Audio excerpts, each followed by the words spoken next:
Hello, everyone. It's Shane Kanto, your Wasteland reviewer, and welcome to Wasteland Talks, my weekly talk show where I talk about whatever the hell I want. And we have another episode of Top 3, and it's book related. So, of course, I have my friend Aaron here, avid bibliophile. Thank you for coming on. Thanks for having me. Absolutely. We use big words here because we read. We are well read. So, Aaron, we're going to be talking about three of our favorite classic books. So I kind of put anything before the 80s, I feel like, you know, it's at least 45 years old. So I feel like that's classic status at this point. Despite the fact that you're like, why would you have this as a classic? I'm like, you realize this is 30 years old, right? And you have that moment where you're just like, I didn't need you to do that to me. So let's get Don't started do the though. math. Don't do that math for me. I did not want to know the answer. So, Aaron, what's your first book? All right, so I'm gonna work backwards through my three, starting from my least favorite to my absolute love. And least favorite, I mean, it's still in the top three, right? So I do really Yes. love it. But I read Animal Farm. Okay. Yep, a couple years ago. Um, I don't know. I read like Brave New World, 1984. I know those are by two different authors, but it's just those ones I couldn't remember as much. And as I was thinking through the books that we were going to talk about tonight, I was Mm, like, you know what? Animal Farm weirdly has stuck with me. I just think it was very with the times, right? It mm. just like, and you can read into it what you want, but I read into it like a Russia US component, communism, 100%. open. Yep. And the fact that it's all through like animals' mouths just makes it feel a Yes. little softer, a little bit Mhm. like, oh, I can digest this. And then like you get to the end, it's very short, right? You get to the end, you put it away, and you're like, wait. Wait a minute. You're like, this wasn't like a kid's barn tale. Like, Yes. This is about communism. What is hmm this? But what is this? spoiler alert, there will be an Orwell on my end too. Okay, good. So we'll get to that. But no, Animal Farm is fantastic. And that's definitely one of those books that you read in school. And then I distinctly remember reading that in school and going through it being like who each of these animals represents. Because you have um Major's the pig at the very The beginning, pig. who's Yes. supposed to be Lenin. So Hmm. he's the one that like lays down like this is going to be what communism's going to be in Russia. And then Napoleon and Snowball are Stalin and Trotsky and them battling it out for control. And you So good. know, I would 100% be the horse. Hmm. I Hmm. would be worked to death in this scenario, and they would send me off to make me into glue. So there I That's am. very, as a weird side to I'm like, well, that feels very US centric. So it's fine. Well, he's dead now, so let's turn him into something we can sell. So, fiddleism. But no, it really is that it's such an interesting read, and yet it is a short novella. It is not a long book at all. No, and it's funny too that you had mentioned like reading it in school. I'll be honest, I actually did not read it in school. I self-inflicted that after post college, post high school. I was like, oh yeah, I'm literary. I'll read this. Like, I'm trying to remember when I read it. I feel like it was probably was it 10th grade for British lit? Maybe. I think it was. But like it's I love the metaphor of it mm, all. yeah, I so clear. some of it like obviously because like it's meant for to be read by a wide range of ages. So yeah, Mhm, some of it's a little on the nose and very clear, but I think that doesn't really bother me when you think about like they've put in so much detail to build these connections between like these animals, looking at those animals, traits of those animals, and realizing how to best connect them back to these ideas of rising communism in Russia. Because this really is like this farm, like the farmer is the czar, and mhm, them taking this farm away, it's all there. So I'm not saying anything that's like mind blowing to people who have read this book before, but it's that kind of thing. It's such an interesting parable of a very significant period in time because the Russian Revolution was what really sparked communism and what caused a Cold War brewing Hmm. for decades up until the 80s. And now Russia has all of its own non-communist related aggressive just and to be fair, also coming from Well, I being an American obviously have that kind of perspective. Maybe Russian people wouldn't, or maybe they would, because Putin seems a little suspect, but never know. never know. It is a very interesting book and such a fun way of approaching such a heavy topic. So appreciate that. That was definitely close Yeah. within my top ones. Because Okay, like I'm good. I'm excited to hear yours because you said you have an Orwell, so so I was gonna work chronologically. So I'm fair going enough. with oldest, which is from 1901. So I don't have all three of the books in front of me. I don't know what the hell I did with my Orwell book, and I don't. I feel bad. I don't remember if I still have the other one, but I bought this on a bargain table at I think it was Borders. So like this is Love this Borders. this is an Gonna go, older taking and us back. this it is 37 short stories of Sherlock Holmes and one full novel. That one full novel is my first pick, which is The Hound of the Baskervilles. So I remember reading this and just loving like I love Sherlock Holmes, like a good like mystery and detective story is so much fun. And how do you do a detective story right? You have to have a very memorable and interesting detective. And, Sherlock Holmes is like the iconic detective. And there's been so many adaptations of Sherlock Holmes. Obviously, the two most recent ones, you have your Robert Downey Jr.'s of like Love Guy him. Ritchie's movies, and then you have Benedict Cumberbatch of the show Sherlock, which Hmm. I haven't watched any of that show, but I've heard So amazing good. things about it. It's So on my good. endless watch list. But Sir Arthur Conan Doyle created such a great character, and I love this story because it has like this eerie setting out on like the marshes and stuff like that, and just the idea of this hound being like the merchant of death because there's a lot of representations of like big black dogs representing death in literature and Mm. mythology and stuff like that. And it's such a cool idea. And it was always the Sherlock Holmes story that really grabbed my attention the most. And I also really, really liked the movie. I think Peter Oh, Cushing was Sherlock Holmes in that because I think the film came out in like the 40s or the 50s, yeah. but it just has like this great atmosphere about it. So, and I enjoy a good Poirot novel too and stuff like that. So, I'm less true crime and more I like campy fun detective solving murder mysteries and less my God, they brutally murdered 50 different families kind of thing. So, but yeah, Something that can keep you a little detached, right? yes, it's still fantastical enough where I don't have to think about, wow, this could have happened next door to my home. Oh, We like that. yeah. But yeah, so I've always been a fan of Sherlock Holmes. So Hound of the Baskervilles was definitely one of my favorite stories. And like it legit is a classic. It is 100, almost 125 years old. So there you go. So, very It's crazy to classic. think about that.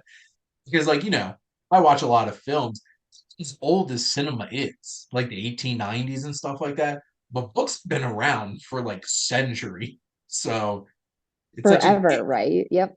it's such an interesting dynamic. But Aaron, what's your next one? Okay. So this one, also same thing, did not read this in high school or college, self-inflicted. Um, Actually, I think I read it in college, but it was in the summer. Anna Karenina. Uh-huh. And it was post, you probably know more, so I'm gonna butcher it, but that film came out with Keira Knightley. Like Um, 2014, I feel 2013, yes. somewhere around there that came out. Yes, because I was in school and so I watched it with my good Mhm. friend and then I was like, I'm gonna read the book. And it's up there for me too, mostly because I think my expectations were out of line with the actual story and how I felt about it. So because it was Tolstoy and every name ends in ski, I thought I was gonna be able to follow it or pick up or pay attention. I actually followed it like seamlessly. It was such a good story. Like it did not take me all summer to read, right? Like it's a book like this thick. Like I thought it would take a really long time. No, I got through it so fast and I loved it, and you'll see too in my top book, you'll see the strong female lead in it. I love. I mean, even though she had her issues, obviously, it was portrayed really well and her story was portrayed really well and her broken heart and her depression and it's just I don't know. I loved that. And I really got into it. The movie I thought was done beautifully. Mhm. And so yeah, that's my second book. I don't know if you've read it or seen that movie, but I'm big trying to fan. remember when I read it because I'll admit, like I was much more intensely a reader pre like halfway through college. And Hmm. unfortunately, like I had a personal thing that happened that kind of killed a lot of my love of reading. I had to get rid of a ton of my books and stuff like that. But all through high school, I was reading all kinds of classics. My favorite place was going straight to the Barnes and Noble Classics section and Hmm. being like, I will literally read all of these. And I'm literary. yes, and I remember reading Anna Karenina and War and Peace and that Russian literature. I'm Mm. actually what's interesting is like listening to the trial on audiobook right now and it's just like got some dense Eastern European literature here. We love to see it. Or here. Um and Anna Karenina is just one of those like really classic period stories. And you're right, that film Hmm. really captured like the costuming and everything so perfectly. And it is one of those kinds of stories Beautiful. that stands a long time. And there's a lot of classic novels that have really strong female characters that really anchor them. Hmm. And sure, there's of course the romantic elements because in that time it was basically like, well, you're a woman, you better find Your somebody. property. Yeah, Yeah, your property. exactly. I've read Sense and Sensibility and Pride and Prejudice and all of those books, and then have watched way too many adaptations of them. So it's like we know how this goes. So no, that is definitely one. It's so funny because I have this strange fascination with Russian cinema, and Okay, tell me more. they also like to make overly long, crazy films to the point where I'm just like, do Russian people just really like their art nice and long? Hmm. Like you They all have the same name. really gotta dive into this. Because like I feel like if you can be like, I read War and Peace, and it's just like, good for you. Yeah, that's how I thought I would feel about myself after this book. I Uh-huh. thought it would be like, good for you. You did it. You can check Yes, that you off did your it. list. Yeah. So But I it was really pleasantly connected, which is surprised. awesome.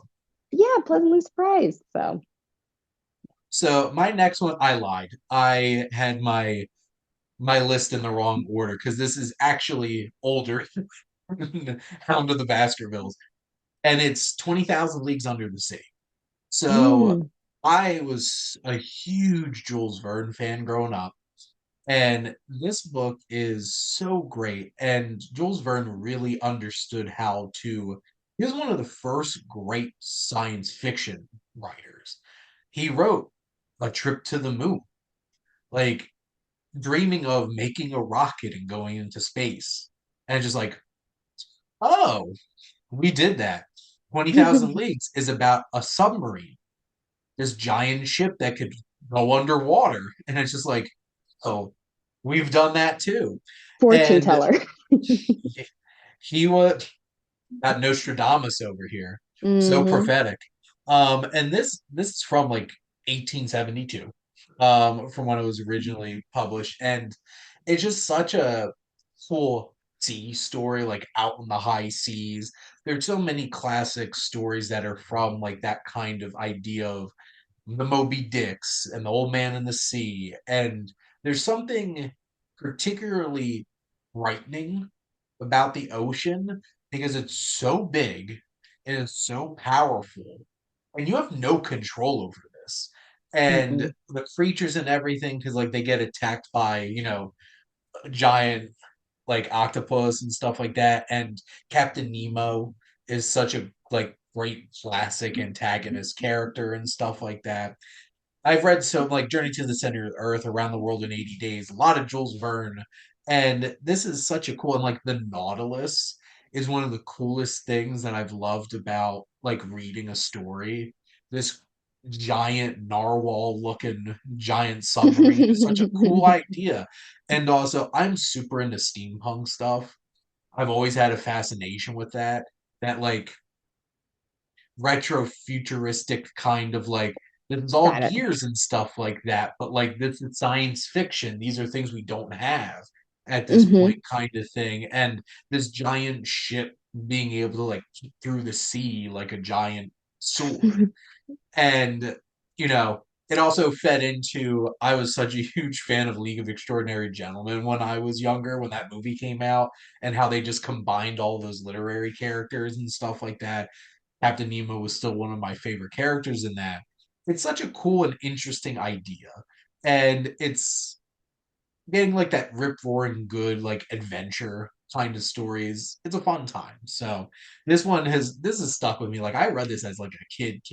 So Mm, I think I that's one love of the that. reasons like I don't have it was like it was a nice like hardcover old Hmm. version of the book, and I couldn't find it on my two bookshelves. To be fair, this one that I have in my office is like overflowing with books because I haven't bought a new bookshelf in years. So, but anyway, maybe I need to organize them a little bit.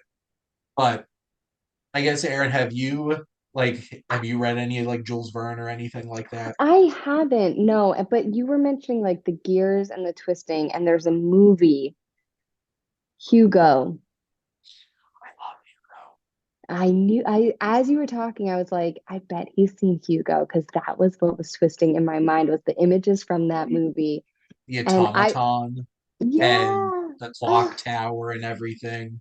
I loved that movie. So as you were talking, I was like, oh, I should go watch that. That movie melts my heart Hmm. because like what's insane is that's a Martin Scorsese movie. And it's because it's like it's such a passionate film about film. Hmm. And Georges Méliès, one of the most important significant figures of early cinema, adapted a bunch of Jules Verne. He made um La Voyage La Luna, like a trip to the moon. He unofficially adapted Jules Verne's book. People didn't care about copyright back then. It's And okay. it's Wasn't a one of thing. the it is one of the most important films of early cinema, is seeing like this that idea of that rocket getting shot into the sky and hitting the man on the moon right in the face and all the special effects and everything. And he did a lot, like he pulled upon 20,000 Leagues Under the Sea and a Hmm. lot of other Jules Verne, which also makes a lot of sense because they're both French creators, they're French artists. Yeah. And it there's a I think one of the things that's really solidified, like I was referencing to, is that there's been so many other works of art that I love that have drawn upon this that it just keeps reinforcing that love for this story. So What a it good is base certain too. yep. Hmm. It has certainly been around for a long time and really stands the test of time. Yeah. But Aaron, I'm very interested. What's your number one?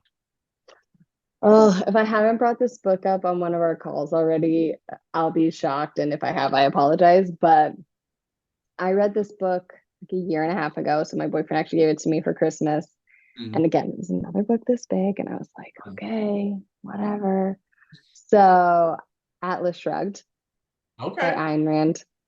Yep. Love that book. Love Dagny. She's my favorite. That's my Mm. girl. Like strong female lead. Like it's just the messaging too underneath it all. Like it's just it's very, very interesting. No one can write a monologue like she can. Um, 40 pages. It's so good. I love that. I love that book. To the point too where we have recently just signed up for cornhole and our team name is Dagny Tiger and the John Gulls. So, There you go. yep, So yep. I distinctly remember when I read this book, like to the time in my life, because I was reading this when I was a junior in high school, because I was an AP Gov. And Hmm. back in high school, you weren't allowed to leave after you were done an exam. So you just had to sit there. So I took a book out and I'm Yeah. sitting there and I'm reading Atlas Shrugged in the middle of my AP Gov class. And my teacher, Mr. Burke, comes over to me with this very inquisitive look on his face. And he's like, "You like that?" Because, like, obviously, the basis for a lot of her writings is individualism. Yes. And it's a basis for like libertarianism and stuff Hmm. like that. And, you know, I grew up in New Jersey.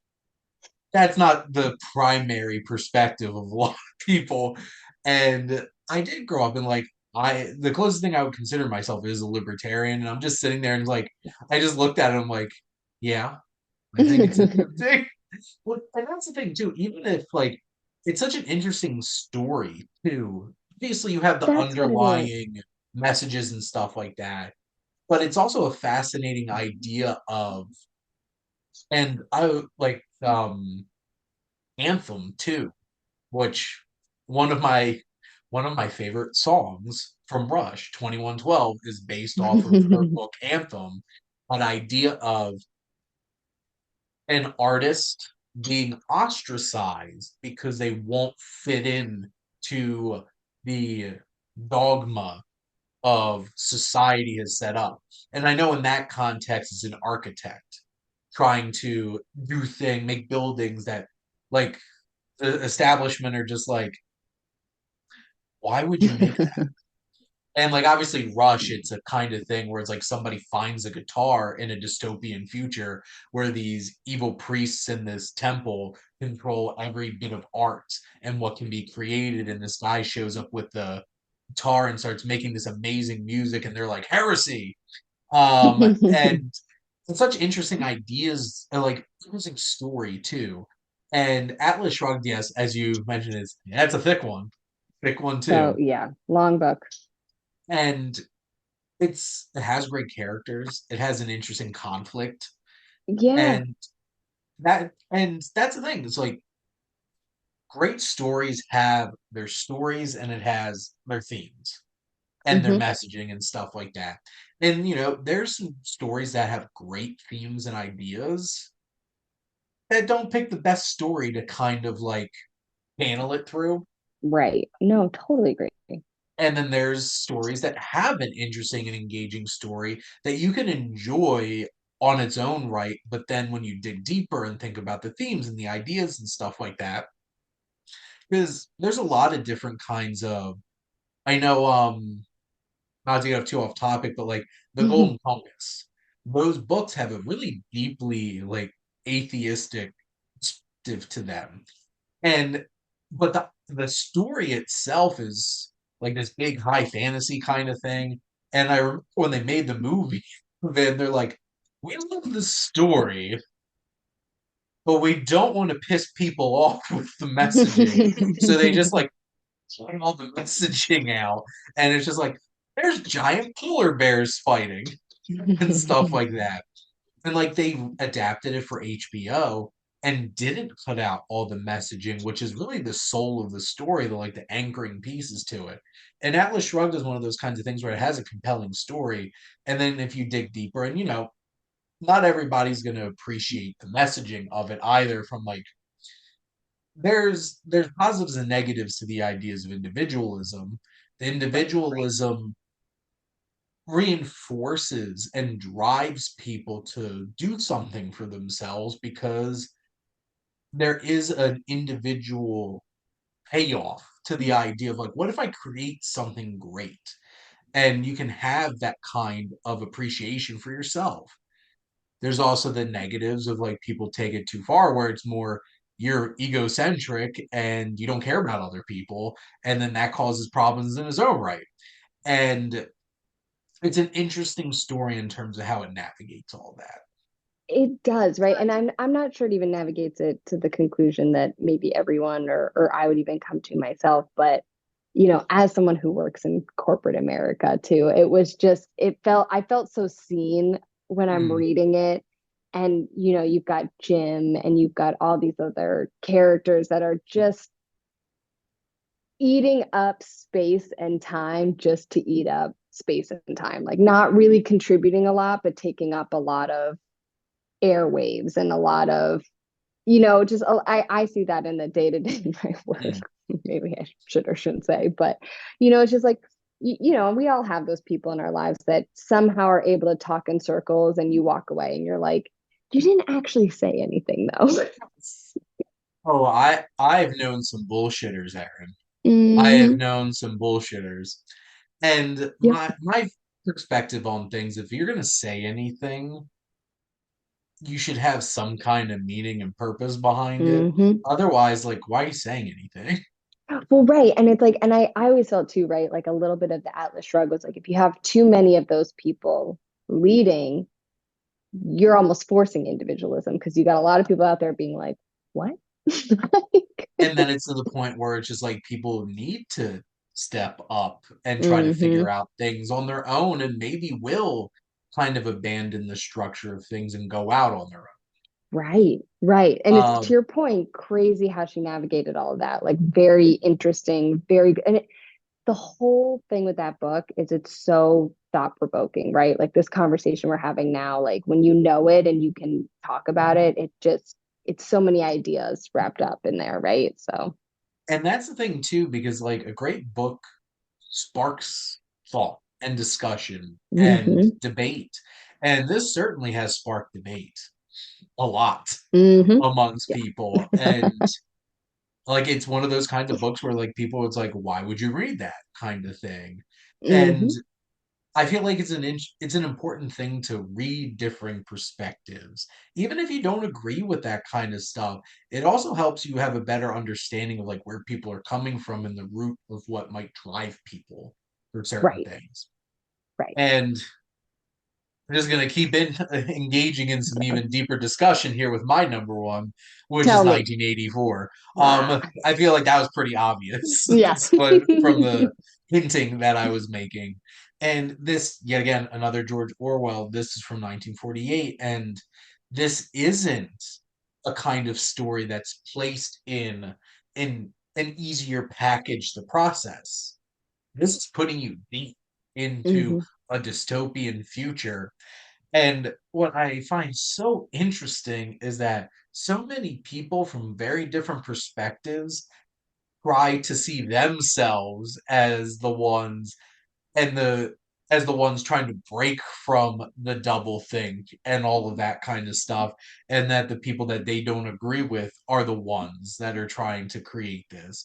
Because like this film is centered on totalitarianism Yes. and fascism Big and brother. Big Brother, the surveillance, the giant face that's there watching you at all times. And now we have little cylinders from Amazon that do the same exact thing and read our information to people, specifically But Jeff it's fine. Bezos. That's just Alexa. I was gifted an Amazon Echo, and I'm a humongous robophobe. And I just opened it. I'm just like, the person who bought it for me obviously didn't spend the time thinking about me as a person. Hmm. And I was just like, I never once plugged it in for the record. Um, I have to tell you, have you ever seen, not to digress too much, but there's this video of these parents giving their child something to try to teach them how to be thankful for gifts. And so now whenever my brother and I get a gift that we're kind of like, yeah, you always say grateful things, right? Yeah. So we go, because this is what this little kid got. It's, oh, thanks, an avocado. Oh man, That's it all was I like think about when you opened that gift. You should have just been like, no, thanks, an avocado. it was I was triggered in that moment. I was Hmm. like, You don't know me at how all. dare you? Which obviously they bought me a gift, which was very nice, and it's not a cheap gift, especially like when that happened. Obviously, you could probably get something like that for pretty cheap now because there's so many of them.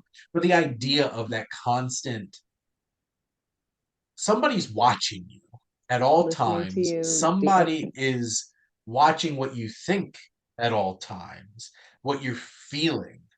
And this is such an influential story that this just permeates through so much Hmm. other media, whether it's an Apple ad from 1984 or one of the most famous commercials of all time, or if it like plenty of other films and stories that draw upon this idea. And this is no happy ending.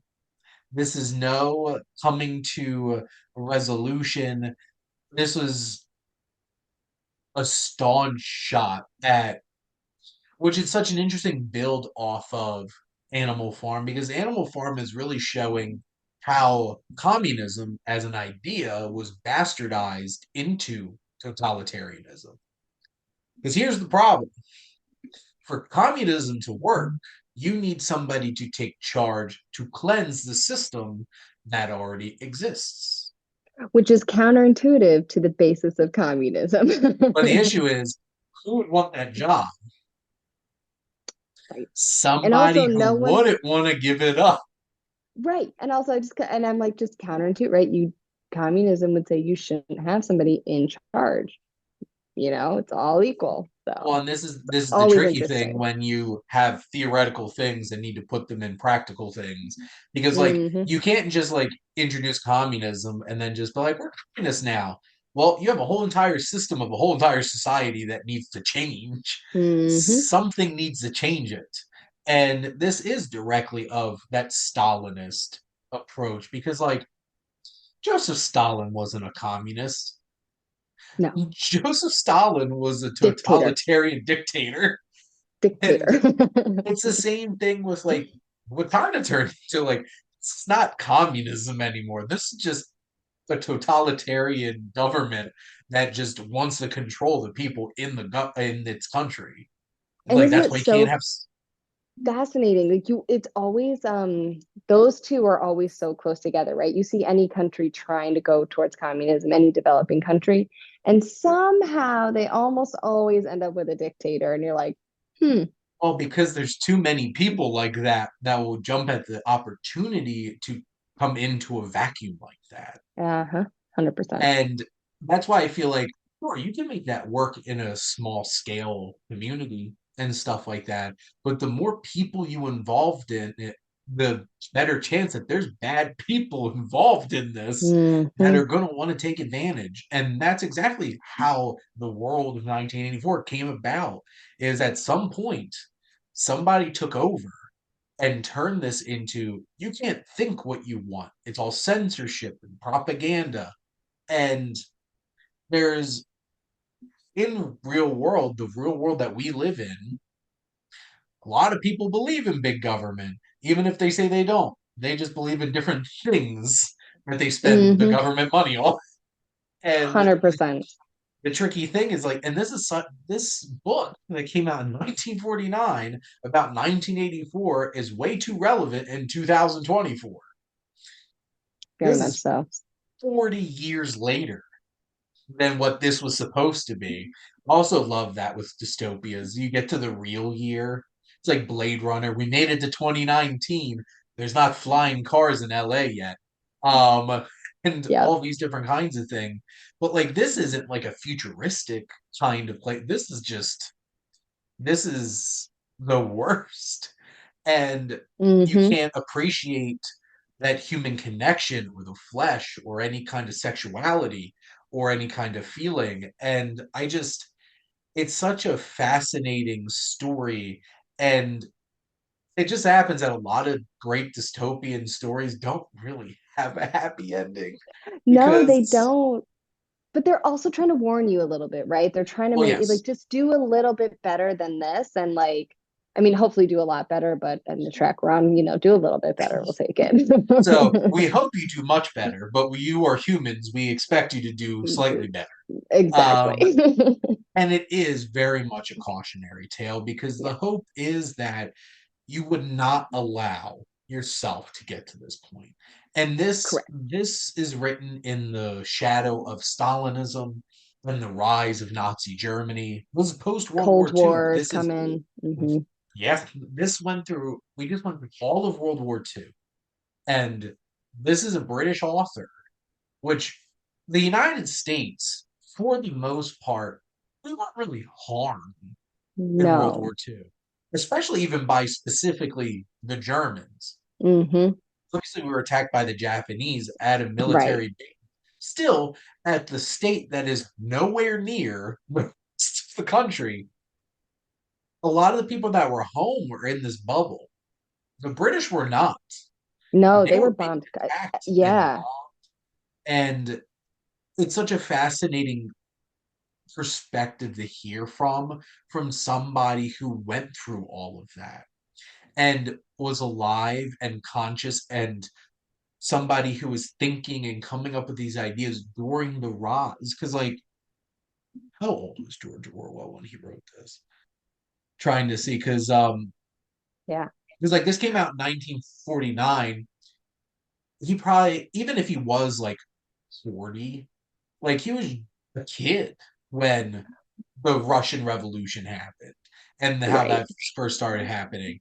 There's some really significant events that happened in world geopolitical It just scape. we're 100%, and it explains some of the nihilism there. It explains some of the not happy ending and the cautionary tale, right? And it's in ways that it doesn't feel extreme, like it feels too close to home today. It still is pretty far away and pretty Yes, extreme for his time, right? So it's like weird in that way of like it's close and not close at the same time. And the not closeness piece, I think, really, to what we're talking about, can be attributed to him just living through such a difficult time. I mean, I think a lot of people that came out of that war just saw so much of inhumanity. It's like, yeah. If you were old enough to experience both World War One and then World War Two back to back, and you're just like, this world's effed. Like, literally. Or I think about, I just read a book on Vietnam, so it was like World War II and then Vietnam. Like, I'm just like, wow, these people just went through it in the 1900s. it's like just I'm just thinking of like, well, my grandparents were born in the early 20s. So this is Same. post World War One. But like if you think about somebody who was if they were born in 1900 and they lived to 80, they lived through World War One, World War Two, Korea, the Cold War, Vietnam, and you're just like, Yep. holy crap. And then you think of like us. I was born in 1991 and thinking about 9/11 happened and the war in Iraq and Afghanistan happened. And then everything else that just keeps ballooning out. And because You forget about the recession, and like, because my grandparents were early 1920s too, and I would think their first major event, I mean, they were only like six, Great but the Depression. stock market crash. Yeah, Yep. I'm like, you grew up formative years in the Depression where your parents are trying to stretch every piece of food, every single thing. I mean, it's just crazy. It's crazy. There's no wonder this man was like, well, this is what's going to happen to all of He's like, us. Do better. And on wood, there hasn't been a threequel to World War yet. And it's been 80 years, but it's such a fascinating book. And even just the dynamics of the characters and not knowing who to trust. hmm And that the thriller aspect of it really works too, because there's so many great ideas, but you just get really put into the story of this man and his journey and just this isn't going to work out for Winston very well. hmm And And it you sure know that. doesn't. No, And you we really know have that that. sense. And it's certainly not as short as Animal Farm, but this is still like a 320 page book. It's Yeah. not. a humongous book. To be fair, this is a bunch of short stories, but like there are some really thick books, and that's why I think this is such an interesting read too, because it is manageable, even if it's for somebody that like I don't want to sit through a 1,000 page book, unless it's Harry Potter, uh, which honestly is Hmm. the truth for a lot of people probably. Um, it's just like no, I won't want to read that. Your new Harry Potter book's out. It's 1,400 pages done in 2 days. Because I certainly bring Harry Potter that craze. But obviously, we had some great books to recommend and some real legitimate classics. Some were fun, some not so much, and certainly some that'll have you thinking a lot. But Aaron, Yeah. thank you so much for coming on and chatting books with me. Yeah, anytime. Thanks for having me back. And thank all of you out there for always tuning in and supporting your Wasteland Reviewer.